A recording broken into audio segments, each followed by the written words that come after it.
Yo les amis, j'espère que vous allez tous très bien et avec un jour de retard, je suis super content de vous retrouver pour une nouvelle analyse. En venant à bout de Naples, 3-1, le Barça rallie le Final 8 de la Ligue des Champions et Quique Setién vivra encore quelques jours. Mais cette victoire ne dissipe pas tout à fait les doutes et masque à moitié l'inquiétude.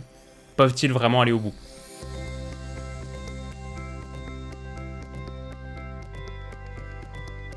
Alors le match d'abord est niveau compo, on a effectivement retrouvé un Barça en 4-3-1-2, l'UEFA montre un 4-3-3 mais en réalité, et comme on le voit très bien sur ces images, Griezmann était un cran en retrait derrière Suarez et Messi la plupart du temps, ce qui faisait qu'à bien des égards, Naples était en fait plus barcelonais que le Barça, avec un 4-3-3 point de basse et un bel entrejeu en tout cas sur le papier, Demeux, Zielinski, Fabian Ruiz, derrière le trident Insigne, Mertens, Callejon. Bon, du coup les premières impressions, ce qui a tout de suite donné la couleur du match, c'est une défense catalane peu agressive qui a permis à Naples de s'installer, ils auraient même pu mener au score au bout de 2 minutes seulement, Mertens manque sa reprise et trouve le poteau. En phase défensive, le 4-3-2 très serré du Barça favorisait aussi les renversements de jeu et Naples a pu à plusieurs reprises exploiter les ailes. Cette saison, on a eu l'habitude de voir le Barça à la peine pour animer offensivement les côtés, les couloirs. Là, c'est aussi dans cette zone qu'ils ont le plus souffert, mais du coup, sans ballon. Bon, ensuite, j'ai trouvé un Frenkie de Jong assez intéressant qu'on aimerait peut-être voir plus en 6 à la place de Rakitic sur cette rencontre par exemple que sur ce rôle de milieu relayeur gauche où on l'a trouvé, du coup il décrochait beaucoup et essayait d'être une forme de rampe de lancement basse excentrée, mais globalement voilà, une première partie de match dominée par Naples qui ne sera pas récompensée puisqu'un corner anodin les punit. Alors la grosse question, est-ce qu'il y avait faute de l'anglais ? C'est sûr qu'il pousse Demeux des deux bras, Demeux déséquilibré va percuter Koulibaly et le faire tomber. C'est les deux joueurs dans la zone de l'anglais et ça lui confère un avantage certain pour mettre son coup de tête. Maintenant la question c'est de savoir s'il s'agit là d'un jeu de corps acceptable pour un duel aérien ou est-ce que c'est un peu trop. Personnellement, je pense que j'aurais plutôt sifflé faute, ça me semble être un peu trop, mais c'est assez limite et je comprends qu'on le fasse pas non plus. Donc quoi qu'il en soit, ça assomme un peu Naples, qui est pas du tout payé de sa très belle entame, mais ça va pas non plus changer radicalement leur approche en fait. Un partout à l'aller, il fallait de toute manière qu'ils marquent au Camp Nou, ils vont continuer à être assez entreprenants. Le Barça va pas nécessairement en profiter pour moins reculer, en même temps pas évident avec un duo de pointe très peu actif sans ballon, Messi en particulier disons, qui est assez peu investi dans le cadrage du porteur. Petite séquence intéressante à souligner aussi, j'en ai parlé il y a un an dans ma vidéo spéciale consacrée à Kalidou Koulibaly, c'est que c'est un central qui n'hésite pas à se projeter, à porter le ballon sur plusieurs dizaines de mètres. Ici on l'a vu avancer pour fixer Rakitic et Sergio Roberto avant de décaler sur Insigne, mais il n'hésite pas à poursuivre sa course et va même se retrouver ailier gauche pendant quelques secondes. C'est un moment notable, digne d'intérêt que je voulais vous partager, mais ça l'est bien moins que ce qui va se produire dans la foulée. Car effectivement, après une course de l'extérieur vers l'intérieur, Messi se défait d'Insigne, de Mario Rui et de Koulibaly pour inscrire un but extraordinaire. Alors j'ai vu quelques réactions un peu grincheuses, comme dirait Didier Quillot, qui disait en gros, pas Didier Quillot, mais les réactions disaient en gros que l'extase n'était pas justifiée, que c'était un but qui comprenait une part significative de hasard, de chance, et je vous invite à aller regarder le but par vous-même si vous ne l'avez pas encore vu, vous en trouverez facilement une vidéo sur YouTube ou ailleurs. Je vous invite à le regarder parce que les captures d'écran donneront forcément qu'une impression imparfaite de la séquence, mais pour moi ce parti pris vraiment pourrait pas être plus loin de la réalité. Alors on va le disséquer instant par instant. Alors il y a d'abord cette prise à deux Insigne, Mario Rui qui fonctionne presque. Au moment où Messi repique entre les deux, Insigne s'interpose et donc le dribble de Messi est raté, mais le ballon rebondit sur la jambe de Mario Rui. Messi réussit à en récupérer le contrôle avec son pied droit, se l'emmène sur son pied gauche, intervention de Mario Rui à nouveau qui effleure à peine le ballon et modifie sa trajectoire, Messi tombe,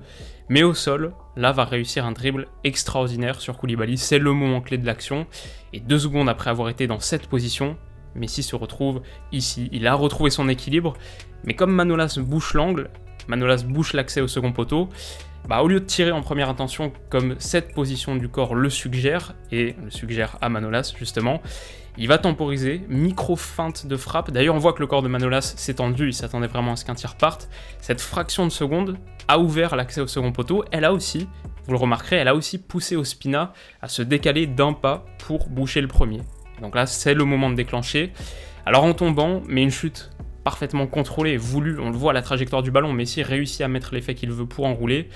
Ospina dévie le tir, s'il avait été un peu plus à gauche, il l'aurait sans doute arrêté, mais là ça finit dans le petit filet. Donc voilà, est-ce qu'il y a de la réussite sur ce but ? Bien sûr, je dirais surtout l'intervention mal contrôlée de Koulibaly qui fait tomber Mario Rui, et puis plus en amont le dribble de Messi qui n'est qu'imparfaitement stoppé par Insigne, contre favorable, mais le mouvement au sol pour se relever et dribbler en même temps, le temps d'attente pour que l'accès au second poteau se libère, je veux pas dire que tout ça est calculé, personne réfléchit à cette vitesse, mais c'est de l'instinct pur doublé d'une qualité technique immaculée. Les appuis de Messi, son équilibre, tout est parfait, et pourtant, il est tombé 2 fois sur l'action. Comme je l'ai dit sur Twitter, si Ronaldo est le meilleur joueur aérien de la planète, et il l'est, Messi, lui, est le roi du souterrain.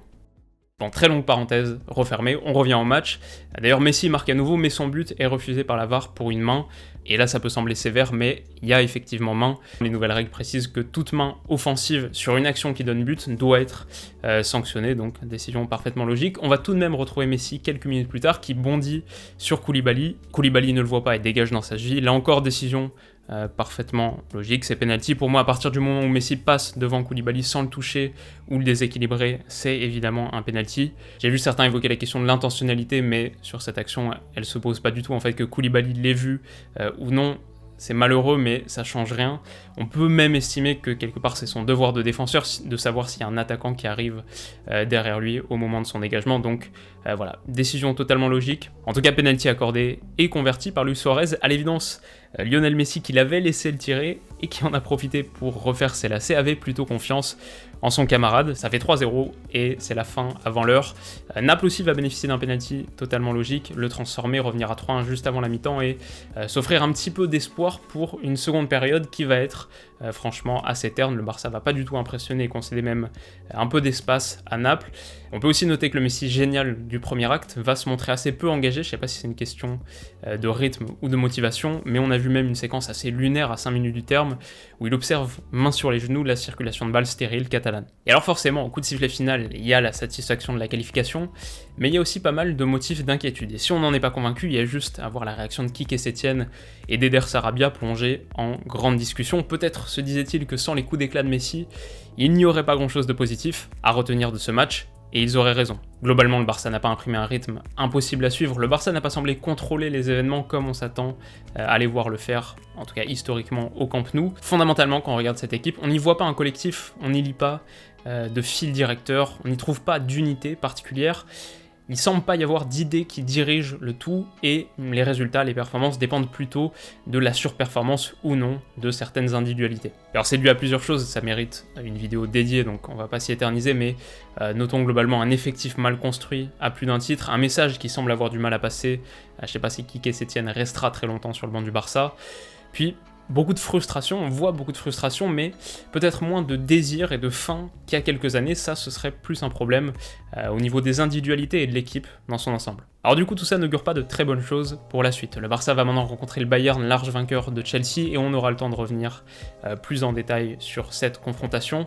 Mais voilà, disons qu'on a d'un côté le favori, sans doute, de la Ligue des Champions, la meilleure équipe d'Europe en ce moment, et de l'autre, un Barça qu'on hésite à mettre dans le top 4 de ce Final 8. Est-ce qu'ils sont vraiment au-dessus du PSG, de Man City, du Bayern, de l'Atlético? Pas sûr. Et alors que d'un côté, en Bavière, on a un effectif ultra fourni, pléthorique. De l'autre, on trouve un banc si limité en ressources que Quique Setién, samedi soir, a dû attendre la 83e minute pour effectuer son premier changement. Alors, pour répondre enfin à notre question, est-ce que dans ces conditions, le Barça peut gagner la Ligue des Champions ? Bah déjà, il va falloir faire tomber un ogre, et je dis pas que c'est impossible, évidemment, sur 90 minutes, avec Léo Messi, on va pas insulter le football, mais disons que c'est plus improbable que probable. Et quand l'équation Barça plus Ligue des Champions donne ce type de réponse, quand l'équation Barça plus Ligue des Champions donne ce type de résultat, c'est qu'on vit un moment particulier, rare, qui exige du changement. Alors du coup, pour mes tops, on a d'abord de nouveaux visuels, et j'espère qu'ils vous plaisent, et on a surtout d'abord Lionel Messi. Je crois pas que j'ai besoin de revenir très longtemps sur ce choix, il a été l'homme clé de la rencontre et a bien dépanné son Barça. Ensuite Frenkie de Jong, qui a encore pas mal de progrès à faire, mais qui montre qu'il peut les faire. Plusieurs déplacements intéressants, de la prise d'initiative et de responsabilité, toujours beaucoup de finesse. Enfin, Clément Lenglet pour son coup de tête qui écarte l'orage, et pour la sérénité qu'il instille dans une défense pas toujours rassurante. Du coup, niveau flop, je dirais en premier lieu Kalidou Koulibaly impliqué dans les 3 buts. Ensuite, Diego Demeu, la transparence n'est une qualité pour personne, mais encore moins dans sa zone, a fortiori face à un système aussi axial, il a souffert. On aurait pu citer pour finir José Callejon, mais Antoine Griezmann, à l'image de sa saison, n'a jamais trouvé sa place dans un losange bâtard. En tout cas, voilà les amis, c'est la fin de cette courte analyse. J'espère qu'elle vous aura plu et je suis désolé pour le retard aussi. Idéalement, elle aurait dû sortir hier midi à peu près. Normalement, c'est le rythme, hein, soirée de Ligue des Champions et analyse qui sort le lendemain midi à peu près. Mais je crois que comme un footballeur qui sort de confinement, j'avais plus du tout le rythme Coupe d'Europe, 5 mois sans analyse de Ligue des Champions, ça m'avait fait perdre un petit peu l'habitude des nuits blanches post-match, donc la nuit blanche d'après Juve OL m'avait carrément achevé, comme il y a aussi une très très grosse semaine qui arrive là sur la planète foot et du coup sur la chaîne, j'ai voulu me ménager un peu. Ceci explique cela, mais j'espère quand même que cette vidéo vous aura plu. Si c'est le cas, vous pouvez mettre un petit pouce bleu. Votre soutien d'ailleurs sur l'analyse de Juve OL m'a beaucoup aidé puisqu'elle a permis à la vidéo de passer en tendance. Vraiment merci beaucoup. Maintenant, si vous voulez pas rater la suite des événements, notamment mes pronos pour PSG Atalanta, OL City, Atlético Leipzig, Bayern, Barça, vous pouvez vous abonner à la chaîne, ça aussi ça m'encourage beaucoup. Enfin, comme je l'avais évoqué dans la dernière vidéo, si mon maillot vous plaît, donc en l'occurrence celui du Bayern, si ce type de maillot vous plaît, je vous mettrai le lien du site maillot rétro que j'utilise en description. Alors de notre côté, en attendant la prochaine, on se retrouve très très vite. D'ici là, passez comme d'habitude une excellente journée, une très bonne semaine aussi, et on se dit donc à bientôt. Bisous.